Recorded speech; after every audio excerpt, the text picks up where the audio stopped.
찬양 감사드립니다. 오늘은 34주차 금요일 211페이지 묵상입니다. 211페이지 에스겔을 파수꾼으로 세우신 하나님 배경을 함께 읽으시겠습니다. 하나님은 에스겔을 이스라엘 백성들의 파수꾼으로 명하십니다. 파수꾼은 깨어 성을 지키는 사람인데 파수꾼에게는 나팔 소리가 분명하여야 합니다. 그래야 그 소리를 듣고 백성들이 깨어 방비를 하니까요. 이 파수꾼은 오늘의 누구를 가리킬까요? 세상에 대하여. 묵상의 1번을 함께 읽으시겠습니다. 적이 몰려옴에도 파수꾼이 나팔을 불지 않으면 전쟁에서 패하게 됩니다. 마찬가지로 선지자가 악인에게 그 악을 깨우치지 않으면 그 악인은 자신의 죄로 죽지만 그 피를 선지자에게서 찾겠다는 겁니다. 또한 아무리 악한이라도 회개하면 살 것이고 의인이라도 의를 버리고 악을 행하면 이전 의가 기억되지 않다고 말씀하십니다. 묵상의 2번과 3번을 연속해서 읽으시겠습니다. 양들을 먹일 목자들이 양들을 돌보지 않고 양들의 고기와 털만 눈독을 들입니다. 그래서 양들이 흩어져 들짐승의 밥이 되고 율이 방황하고 있다는 것입니다. 그래서 자기만 먹이는 목자들을 심판하시고 진정한 목자 예수 그리스도를 보내셔서 좋은 꼴로 먹이신다고 선포하십니다. 목회자를 위하여 기도해 주십시오. 주님은 양과 양 사이, 순념과 순념소 사이에서 심판하신다고 하십니다. 이들은 좋은 꼴, 맑은 물을 먹고 마시는 일을 작은 일로 여기고 남은 꼴과 맑은 물을 발로 밟습니다. 또한 옆구리와 어깨로 약하고 병든 양들을 밀어내고 뿔로 받아 무리 밖으로 몰아냅니다.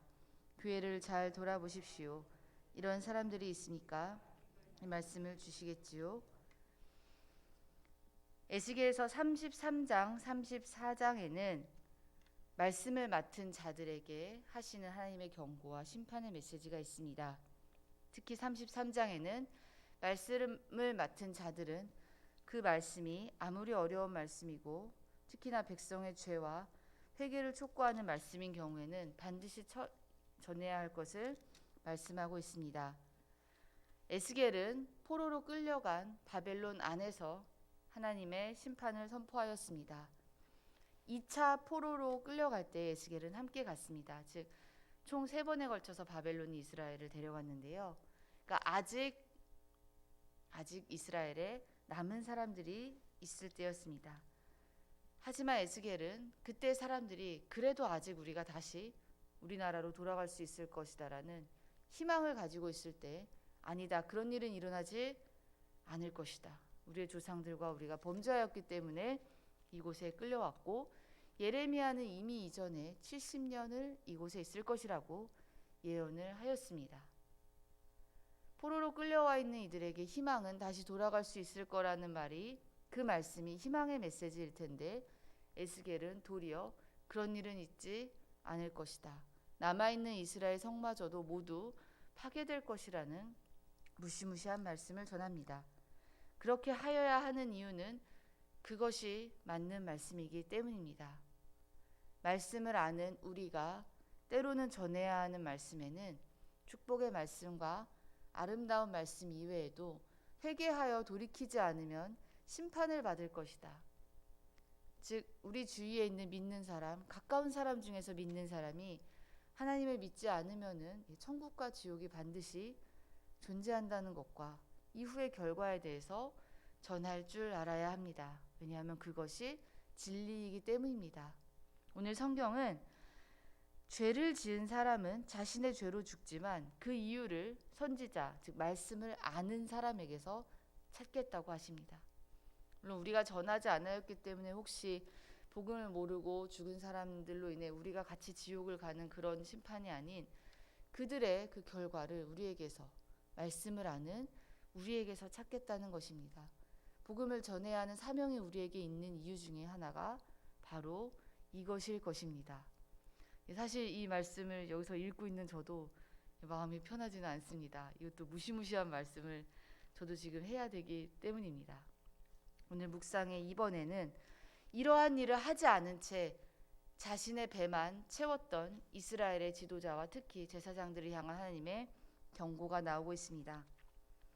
양들을 먹일 목자들이 양을 위해 최선을 다해야 되고 말씀을 맡은 자들이 하나님의 말씀을 그대로 전해야 하나 이들은 양들의 고기와 털, 즉 그들의 생명이 아닌 그들이 내게 줄 것에만 눈독을 들였습니다.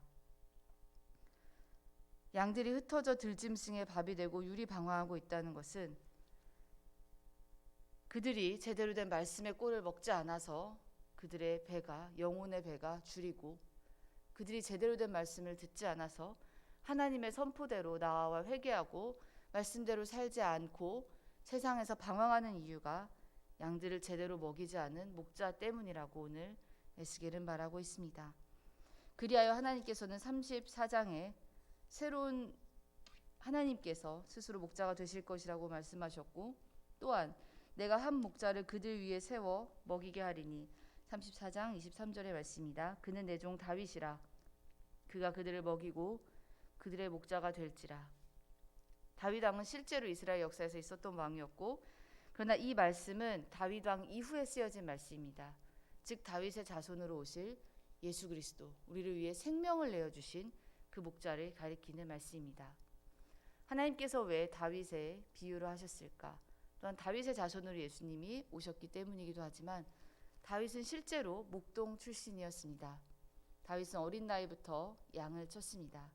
그가 어린 나이에 목동으로 어떻게 일했는지는 사무엘상에 매우 잘 나와 있는데요. 사무엘상 말씀을 읽다 보면 다윗이 골리앗을 만나서 골리앗을 향해 돌을 던지기 전에 내가 어렸을 때 양을 돌보다가 사자가 나타나고 곰이 나타나도 하나님께서 나를 도와 사자와 곰을 이기게 하셨다. 그 어린아이가, 그 어린 청소년이 사자와 곰을 향해 싸움을 할 수 있었던 건 자기가 지키던 양들을 향한 사랑 때문이었습니다. 이렇게 다윗은 어린아이부터 자신이 지키는 것, 하나님께서 맡겨주신 것, 아버지가 나에게 맡겨주신 것에 대한 책임과 사명감이 있었습니다. 그리하여 하나님은 다윗을 왕으로 택하셨고 이스라엘 백성 역사상 가장 존경받는 왕으로 세워 가셨습니다. 위대한 지도자는 이렇게 자기가 돌보는 양을 향하여 올바른 말씀을 전해야 하고 양의 고기와 털에 욕심을 가지는 것이 아니라 양을 위하여 목숨을 내놓을 수 있어야 합니다. 때로는 생명을 걸고 말씀을 전할 수 있어야 합니다. 에스겔 이전 예레미야 선지자는 결혼도 하지 않고 잔치집 장례식도 가지 않고 하나님의 말씀만 평생 전했습니다. 그는 구덩이에 빠진 일도 있었고 목숨이 위태로운 일도 있었으나 굴하지 않고 하나님의 말씀을 전했습니다. 에스겔도 마찬가지입니다. 초반부에 읽어보면 에스겔이 말도 안 되는 일을 하나님의 명령에 순종하여서 이쪽으로 눕기만 하고 또 이쪽으로 눕기만 하고 소똥으로 구운 밥을 먹으면서 하나님의 재앙을 선포하는 또 이후 중반부에 에스겔의 아내가 죽습니다. 아내가 죽는데도 하나님께서는 에스겔에게 슬퍼하지 말라고 하셨습니다. 이 또한 상징적인 행동이었습니다. 나라가 망해도 너희는 슬퍼할 자격이 없다. 성전이 부서지고 죽어도 이스라엘 백성아 너희들은 울을 자격도 없다. 너희들의 잘못이기 때문이다. 라는 처절한 심판의 메시지를 에스겔은 몸으로 자신이 직접 겪는 걸로 드러냈어야 했습니다. 이렇게 말씀을 전하는 일은 어렵고 우리 성도님들께서 살아가시면서 하나님의 말씀을 있는 그대로 전하는 일은 이렇게나 어려운 일일 것입니다. 하지만 일을 해야 함은 이것이 우리에게 맡겨진 사람들을 살리는 일이고 이것이 또한 우리의 사명이기 때문입니다. 일을 제대로 하지 않았던 제사장, 대표적인 제사장은 엘리와 엘리의 아들들이었습니다. 엘리의 아들들은 백성들이 하나님께로 가져오는 제물을 중간에서 가로챘습니다.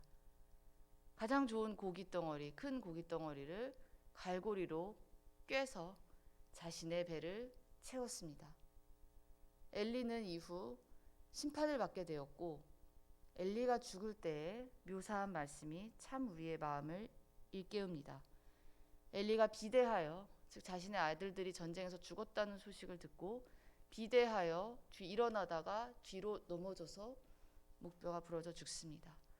단순히 그의 몸이 비대했다는 것이 아니라 백성들이 가져온 제물로 자신들의 배만 채우고, 또한 하나님의 말씀을 마땅히 전해야 하는데 자식을 옹호하는 일에 눈이 멀어 엘리는 하나님 앞에서 불순종의 죄를 저질렀습니다.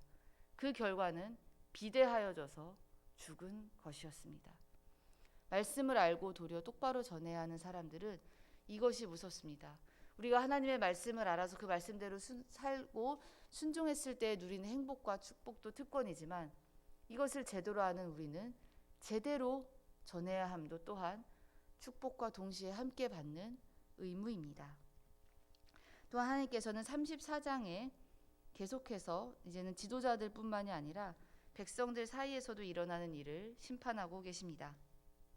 특히 묵상의 3번인데요. 주님은 양과 양 사이, 순양과 순염소 사이, 즉 목자와 양 사이에서 목자도 심판하셨지만 양과 양 사이에서 약한 양을 돌보지 않고 도리어 뿔로 받아버리고, 약한 양들이 이제 물을 먹으면 이제 좀 센 녀석들이 와서 먼저 먹고, 동물도 키우다 보면 이제 좀 약한 애들이 뒤에 있다가 늦게 먹잖아요. 그런데 이 센 녀석들이 나쁘게도 물을 먹고 물을 막 이렇게 지지 밟아놓는 것입니다. 뒤에 와서 먹는 아이들이 있는데 그냥 두면 되는데 그조차도 먹지 못하게 물을 발로 밟아버리고 병든 양들을 뿔로 받아버립니다. 이러한 일들이 실제로 지금도 일어날 수 있음을 말씀은 시사하고 있습니다. 어느 공동체나 어느 모임에든지 약한 사람들은 있습니다. 또한 강한 사람들도 있습니다. 실제로 현대 사회에서 이렇게 뿔로 받아내고 쫓아내는 일이 있지는 않으나, 혹시 우리는 말로 또는 행동으로 알게 모르게 약한 양을 힘들게 하거나 우리 무리 밖으로 몰아내는 일이 없는가 돌아보아야 할 것입니다. 제가 얼마 전에 세상을 바꾸는 시간, 그 다음에 기독교 방송에 자주 나오시는 김창옥 강사님 아시죠? 네, 키 크고 되게 잘생기시고 말씀 되게 잘하시는, 그분 강의를 몇 개 듣다가 굉장히 인상적인 강의를 저도 들었습니다. 뭐였냐면, 가까웠고 사랑하는 사이일수록 사랑하지 말고 예의를 지키라는 말이었습니다. 사랑하면 예의 지킬 수 있지 않을까라고 처음엔 생각했는데, 생각해보니 가까운 사이일수록 더욱더 이거 내가 너 사랑해서 하는 행동이야, 사랑해서 하는 말이야가 아닌 오히려 더 예의 바르게 행동하고 말할 것을 그분이 이렇게 말씀하셨습니다. 특히 교회 안에서 말과 행동으로 우리가 상처를 또 주거나 받는 경우가 있습니다. 물론 상처를 많이 받는 것도 내 입장에서 생각해 봐야 되는 부분이지만, 혹시 나는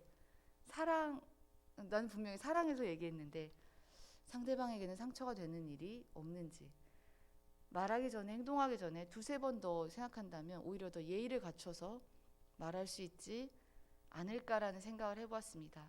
현대사회에서 사람 사이에 일어나는 가장 서로의 어떻게 보면 상처를 주고받을 수 있는 이것이 말과 보이지 않는 행동, 즉 표정, 이런 것들이 아닐까 합니다. 그래서 가까운 사이일수록 더욱더 예의를 지키고 더욱더 예의 바르게 행동해야 함을 깨달았는데요. 저도 이것을 하나 경험했습니다. 저희 아버님이 가끔 저희 집에 오시는데요. 원래 이제 저는 며느리니까 시아버지는 되게 높으신 분이잖아요, 가정 내에서. 저가 이제 집에 피아노가 있는데요. 피아노 위에 이렇게 화분을 쭈르륵 올려놨습니다. 이제 음악 선생님이셨던 저희 아버님은 피아노 소리가 울리는데 이 화분이 좀 방해가 되니까, 소리가 방해된단다 이제 한번 말씀하셨어요. 근데 제가 약간 까먹고 그대로 뒀는데, 아버님께서 그 다음에 정말 정중하게 저에게, 신영아, 내가 음악을 전공을 했는데 저희 딸아이가 요즘 피아노를 굉장히 열심히 칩니다. 혹시 아이들이 음악을 배우는 데 있어서 기본적인 것부터 배웠으면 좋겠다. 악기를 사랑하고 악기를 잘 대하는 법을 우리 아이들이 알았으면 좋겠다라고 굉장히 정중하게 저한테 말씀하시면서, 화분을 치워보는 건 어떻겠니라고. 예. 근데 제가 그 말씀을 딱 듣고, 그냥 저희 아버님은 저보다 훨씬 아버님이시니까, 야, 화분 좀 치워라, 그거 어려운 것 이렇게 이렇게 편하게 말씀하셔도 되는데 예, 굉장히 정중하게 너무 정중하잖아요. 그래서 제가 지금은 좀 나아졌다고 자부를 하나 원래 예전에 되게 그 말괄량이었어요. 이제 저희 엄마가 맨날 저를 당나귀 같다고 말 안 듣고 튀는 당나귀라고 저희 시부모님도 아십니다. 제가 당나귀 같은 거. 근데 되게 정중하게 악기 사랑하는 법을 아이들이 알기 위해 치워보는 게 어떻겠니라고 했는데 그게 이제 지금도 귀에 남아 있습니다. 바로 아버님이 가시자마자 그날 치웠습니다. 제가. 그래서 이렇게 오히려 다른 상대방의 행동을 바꾸고 다른 상대방을 위하면서도 이 합을 이루어가는 거는 이 예의 바른 말이 아닐까. 우리 교회 공동체일수록 더 친할수록 30년 이상 같이 신앙생활을 하고 함께 했을수록 더 예의 바르게 그 예의를 하나님의 말씀 안에서 지켜가는, 그리하여 뿔로 받는 일도 없고 또 뿔로 받아지는 일도 없고 맑은 물을 발로 밟을 일도 없는 그런 아름다운 우리 교회가 되었으면 하는 소망이 생겼습니다. 무엇보다도 오늘 말씀을 댁에 가셔서 함께 묵상하시면서요, 말씀을 맡은 우리가 하나님의 말씀을 전할 때 상대방에게 정말로 아름답게 예의를 갖추고 또 연약한 상대방일수록 더욱더 낮은 자세와 마음으로, 다스리려는 마음이 아닌 낮은 자세와 마음으로 하나님의 말씀을 있는 그대로 전할 수 있는 우리 교회와 우리가 되기를 간절히 소망합니다. 함께 기도하겠습니다. 하나님 감사합니다. 말씀을 더욱더 아는 우리일수록 더욱더 말씀 그대로를 전하는 우리가 될 수 있도록 도와주시옵소서. 어렵지만 힘내서 세상을 따라가는 것이 아니라 세상 속에서 하나님 말씀을 드러내는 우리의 삶이 될 수 있도록 도와주시옵소서. 용기 주시옵소서. 감사드리며 예수님의 이름으로 기도합니다. 아멘.